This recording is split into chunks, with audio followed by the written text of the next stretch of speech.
Namaskar, I'm JVN Dr. Suman Shekhar, Department of Kaya Chikitsa, Faculty of Ayurvedic Sciences, Jyoti Vidyapeeth, Women's University, Jaipur. Today we will discussing about paralysis. First of all, we should discussing about the definition of paralysis.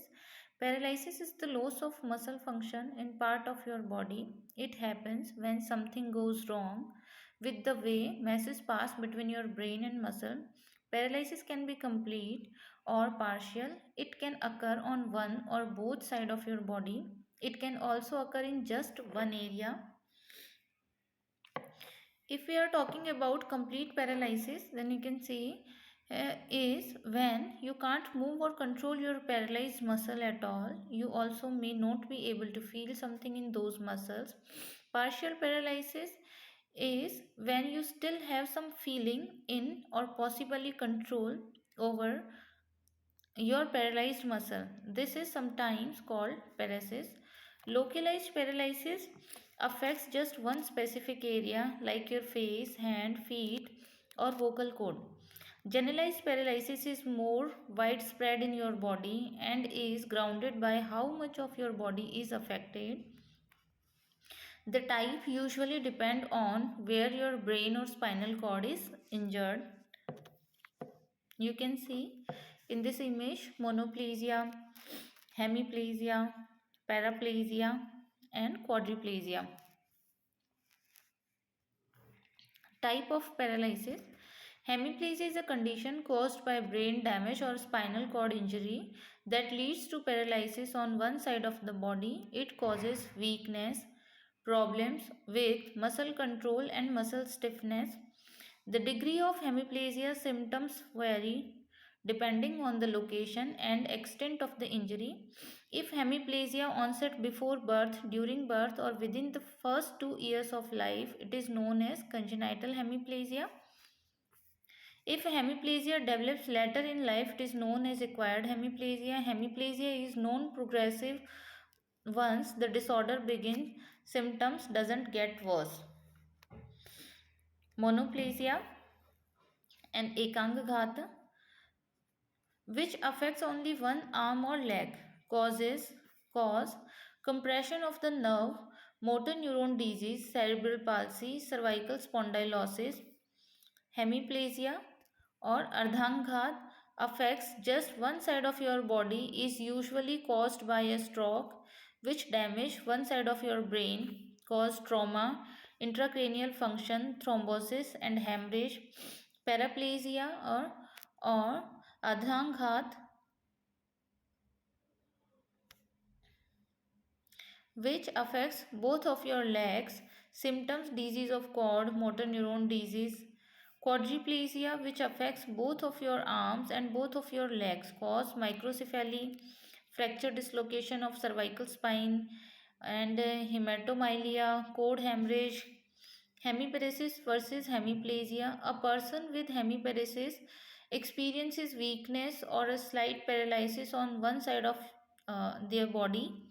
A person with hemiplasia can experience up to full paralysis on one side of their body and may have trouble speaking or breathing.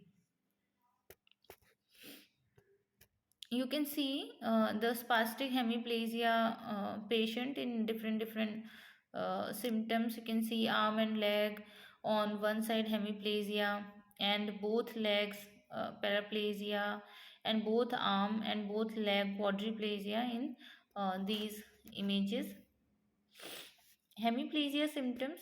Hemiplasia can affect either the left or right side of your body. Whichever side of your brain is affected causes symptom on the opposite side of your body. People can have different symptoms from hemiplasia depending on its severity. Symptoms can include muscle weakness or stiffness on one side, muscle spasticity or permanently contracted muscle, poor motor function, trouble walking, poor balance, trouble grabbing objects. If hemiplasia is caused by a brain injury, the brain damage can cause symptoms that aren't specific to hemiplasia, or such as memory problems, trouble concentrating, speech issues, behavior changes, seizures. Symptoms and signs of hemiplasia: loss of sensation, loss of motor function, speech and associated problems. Hemiplasia causes stroke, brain infections, brain trauma, genetic, brain tumor. If we are talking about stroke are one of the most common causes of hemiparesis. The severity of muscle weakness that you experience can depend on the size and location of a stroke, brain infection, brain trauma, genetic and brain tumor. Type of hemiplasia: the following are movement disorder that can cause hemiplasia symptoms. Hemiplasia: people with facial hemiplasia experience paralyzed muscle on one side of their face. Facial hemiplasia may also coupled with a slight hemiplasia elsewhere in the body. Spinal hemiplasia is also referred to as brown square syndrome. It involves damage on one side of the spinal cord that result in paralysis on the same side of the body as the injury. It also cause loss of pain and temperature sensation of the opposite side of the body. Contralateral hemiplasia: this refers to paralysis on the opposite side of the body that brain damage occurs in. Spastic hemiplasia: this is a type of cerebral palsy that predominantly affects one side of the body. The muscle on the affected side are constantly contracted or spastic. Alternating hemiplasia of childhood. Alternating hemiplasia of childhood usually affect children younger than 18 among old. It causes recurring episodes of hemiplasia that affect one or both sides of the body. How to diagnose cases of hemiplasia? X-ray. This test uses small amount of radiation to produce detailed images of the dense structures inside the body such as the bone. CT scan uses computer to combine many X-ray images into cross-sectional view of the inside of the body. MRI uses a large magnet radio waves and a computer to create clear images of the body. Myelography. This test uses a contrast dye that is injected into the spinal canal to make the nerve show up very clearly on an X-ray, CT scan or MRI. Electromyography EMG. This test is used to measure the electrical activity in the muscle and nerve. Spinal tap. We are talking about physical examination. Examination of the motor system, inspection, tone, power, deep tendon reflexes, superficial tendon reflexes and coordination. Examination of the upper limb, muscle wasting, hypertrophy, involuntary functions and muscle fasciculation.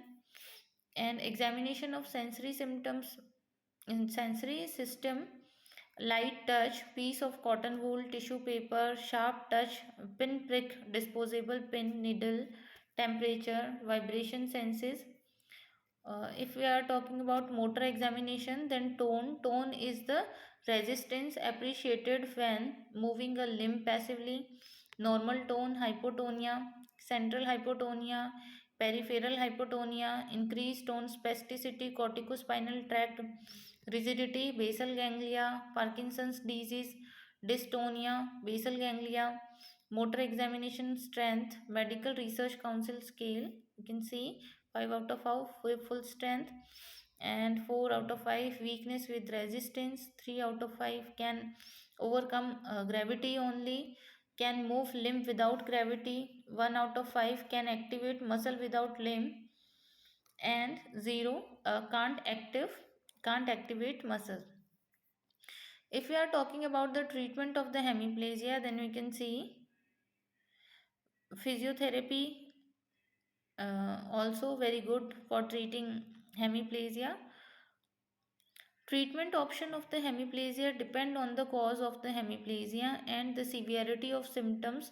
People with hemiplasia often undergo multidisciplinary rehab involving physical therapist, rehabilitation therapist and mental professionals. Physiotherapy, we are talking about working with physiotherapists allow people with hemiplegia to develop their balance ability, build strength and coordinate movement.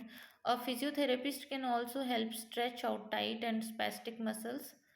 And according to the treatment, we can give in hemiplegia according to the cause. Like we have discussed about the causative factor like stroke, brain infections, brain trauma, genetic and brain tumor. Stroke are one of the most common cause of the hemiparesis. Brain infection can cause permanent damage to the cortex of the brain. Most infections are caused by bacteria, but some infections may also be viral and fungal. Brain trauma, a sudden impact to your head, can cause permanent brain damage. If the trauma only affects one side of your brain, hemiplegia can develop. Common causes of the trauma includes car collisions, sports injuries and assaults. Genetic, an extremely rare mutation of the ATP1A3 genes can cause a condition known as alternating hemiplegia in children. It causes temporary hemiplegia, symptoms that come and go. This disorder about 1 in 1 million people, brain tumor, and these causes are also very important just because the treatment is based on the causative factor behind the disease. Is that's why causes or etiological factor is also very important for the management of the disease. Thank you so much. If you feel any kind of problem with this session, please mention it in comment box. I will resolve it soon. Thank you.